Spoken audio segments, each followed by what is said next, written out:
Более 20 дорожно-транспортных происшествий сегодня из-за гололеда произошло на территории Якутска. Первый снег создал опасную обстановку на дорогах.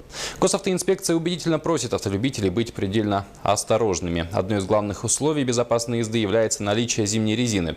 О том, каким колесам отдать предпочтение и на что больше всего нужно обратить внимание, расскажет Саргалана Захарова.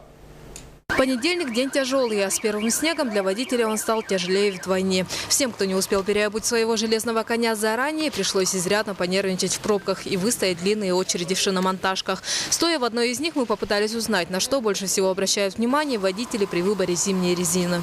Главное, чтобы недорого было и качественно. На рисунок вообще не обращаю внимания.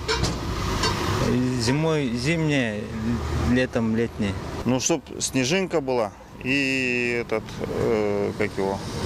липучка. Однако, несмотря на расхожие мнения о приоритетах в выборе зимней резины, эксперты отмечают, обращать внимание необходимо на все детали, начиная с даты производства, заканчивая рисунком и глубиной протектора. Значит, есть резина скандинавского типа для холодной зимы. Вот что нам подходит.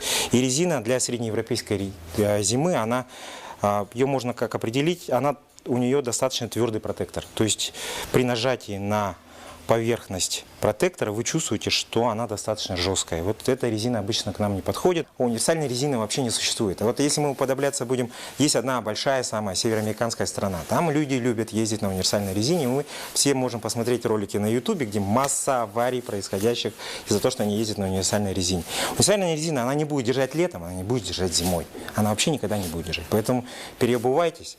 И это в наших условиях, самых жестких, наверное, условиях эксплуатации в мире, больше как в Якутии, нигде так машины жестко не эксплуатируются, нужно обязательно переобуваться. Отметим, с этого года наличие зимней резины обязательно для всех автолюбителей, не только из соображений безопасности, но и согласно новому закону, который вступил в силу с 1 января. Напомним, что согласно части 1 статьи 12.5 Кодекса об административных правонарушениях, водителю за управление транспортным средством при наличии неисправности либо условий, способствующих запрету эксплуатации транспортного средства, грозит предупреждение либо административный штраф в размере 500 рублей. Таким образом, мы выяснили, что не всякая зимняя резина подходит под суровые условия якутской зимы. Также стоит отметить, что какие бы ни были характеристики у покрышки, ни одна из них не дает стопроцентной гарантии безопасности. Поэтому в зимнее время, а в особенности во время гололеда, необходимо быть на дорогах предельно внимательным и осторожным. Саргалана Захарова, Василий Слепцов, Евгений Лугинов, НВК «Саха», Якутск.